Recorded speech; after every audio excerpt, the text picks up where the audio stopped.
back, everybody. Today we're going to go over the 2026 free agency predictions. I got 12 guys that I could see actually switching up their teams in 2026, and I'm going to go through every single one of them, detailing why I think this is a good fit for them. And let me know what you guys think in the comments below, and I would really appreciate it if you hit the subscribe button. Without further ado, let's get it in. With number 12, it's going to be Rico Dowdle, our cover photo here, going to the New York Jets. So yeah, maybe a little bit of foreshadowing here with Breece Hall leaving the Jets. However, I think the Jets will make this move in an effort to just give 1 to 2 years on low money to Rico Dowdle to be the full bell cow. I don't think he's too happy about the Carolina front office wanting to have him and Chuba in a committee, and I think it's best that they kind of part ways. The Panthers already have Jonathan Brooks, who has, yes, missed time, but they can run that committee of him and Chuba Hubbard and just be A-OK at running back. So why not let Rico show off why he was averaging over 100 rushing yards a game throughout like 8 games in a row, and let him go to the New York Jets, where he's only really worried about usage and money, and he gets both of them. I'm not saying he'll be able to win many games there, but it's a good fit in the culture, and being able to bring in a veteran running back to this offense that'll probably have a young quarterback to develop makes a whole lot of sense. At number 11, we got David Njoku going to the Buccaneers. I really like this fit because the Bucs are likely going to target defensive players in the draft, and so you don't have to spend high capital on getting like the Kenyon Sadiq or Max Clares of the NFL draft. You can load up on defense and edge rushers, which they need, and then sign Njoku to like a 1-year deal, incentive base, and really just make your offense more dynamic. It's clear that they have the wide receivers. However, it would be really nice to see Baker have an over-the-middle tight end target that's a little bit more reliable than Cade Otton. Njoku is more than that. He can do way more after the catch. It just makes your offense a lot more unpredictable. Being able to have these tight end screens, or just having the game plan for these 5-yard outs to Njoku where he can make one guy miss and then all of a sudden that's a 20-yard gain. I think the Bucs have been in need of a tight end in recent years, and this is the first time they actually make a splash in free agency. And then we got Hollywood Brown going to the Pittsburgh Steelers. I like this one just because they need wide receiver depth. I'm not saying he's going to make the biggest impact in the Steelers offense, especially if Aaron Rodgers leaves. I think it's a transition year, whether they go to Will Howard or they draft another quarterback. I don't know what's going to happen. However, I know that they want to beef up this wide receiver room to fully see what they've got, because they have a defense that's able to contend. They just won their division, so why not run it back and see what they can do?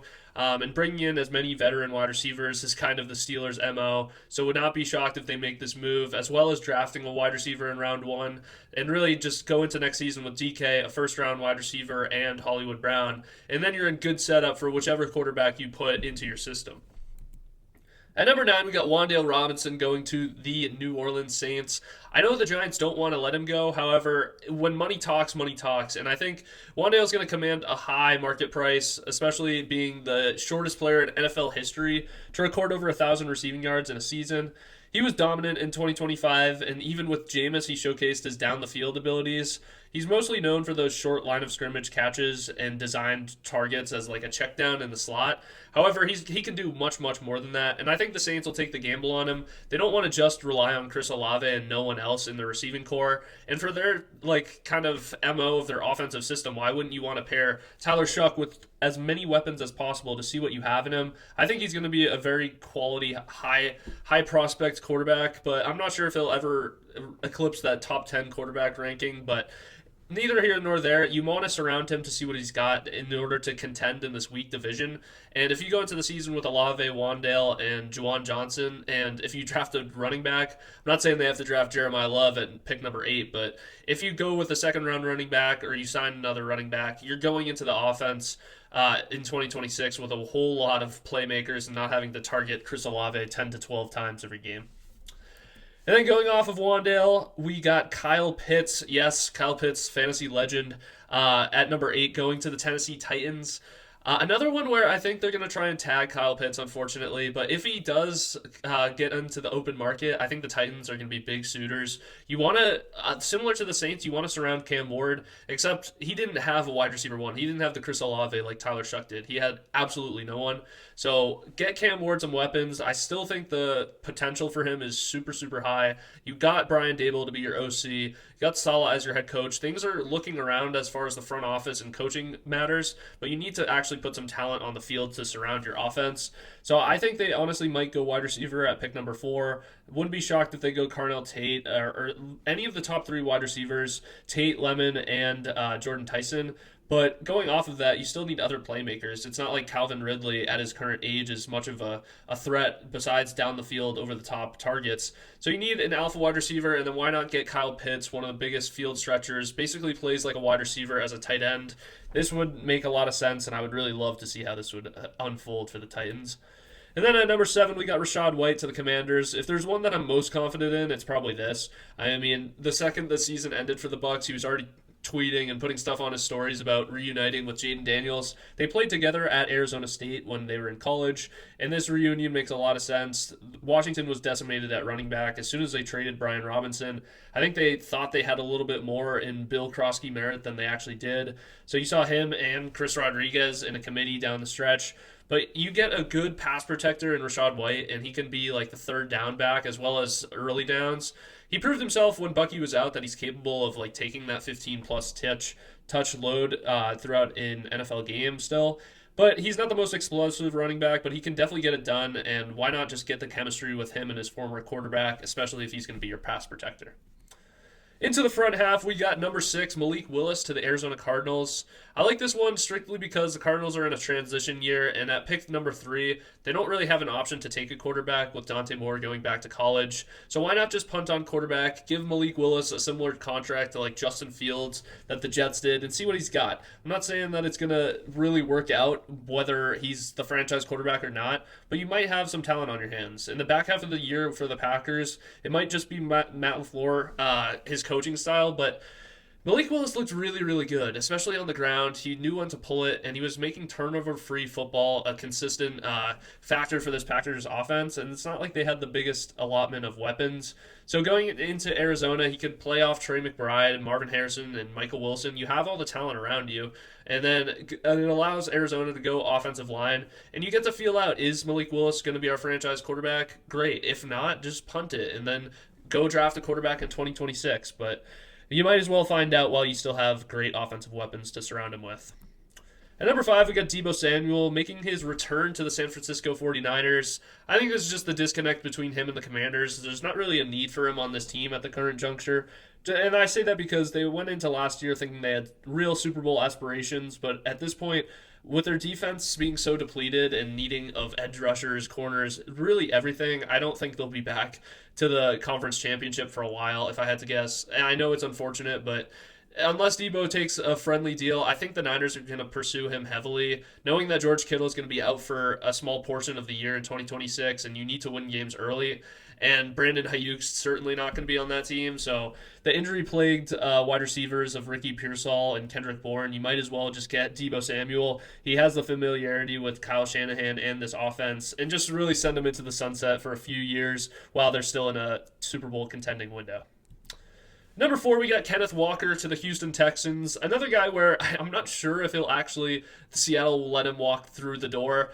And I say that because Zach Charbonnet with the torn ACL, you want your running back to come back in 2026. And I'm not sure Kenneth Walker would even want to leave because of the playoff success that they're currently having. However, with the Houston Texans, I know that they can throw a whole lot of money at Walker, so I'm not sure if he'll take it, but they're going to offer the full allotment for RB, like top 5 money for him, and he deserves it. He's proved that he can be a bell cow in the NFL. And in these playoffs, he's ripped off multiple long runs to absolutely decimate both the Niners and the Rams' vaunted defenses.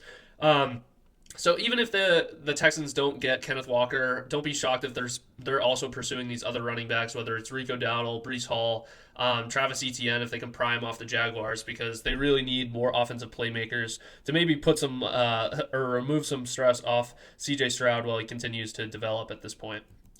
Number three, we got George Pickens. I think he's going to re-sign with the Dallas Cowboys. I don't think Jerry's going to let him go through the door. I do think there will be turmoil in 2026, and I say that because I'd assume Jerry's just going to franchise tag him, which, if you're Pickens, I'm not sure you'd be the most happy about. You just put a career year together and really help this team stay afloat without CeeDee Lamb, and now you're just getting a one-year contract rather than the full long-term deal that they basically traded for you in order to, if you play well, we'll give it to you.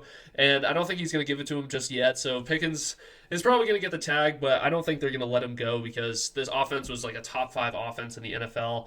And him and CD work so well together. It puts a lot of stress off of CD Lamb. He's not getting double covered. They just have two alpha wide receivers on either side of the ball.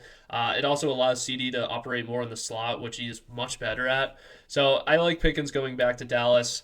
And then we got Alec Pierce going to the Patriots. I like this fit. I'm not just saying that because of the stereotypical Patriots wide receiver. However, Alec Pierce has averaged the highest at ADOT, which is average depth of target, both years back to back in 2024, 2025. He's a great threat down the field as well as in the red zone, and he really showed up despite having limited quarterbacks after Daniel Jones. He played well with Phillip Rivers. He also played well with Riley Leonard in the one or two games that they played in, and he was proven to be like the wide receiver one for them down the stretch. But with the Colts cap situation, I'm not surprised if they just let him walk because he's going to command a lot of money, and you're still paying Michael Pittman. You're going to have to pay Josh Downs and Warren. So you have enough weapons on the offensive side of the ball where you can let him go.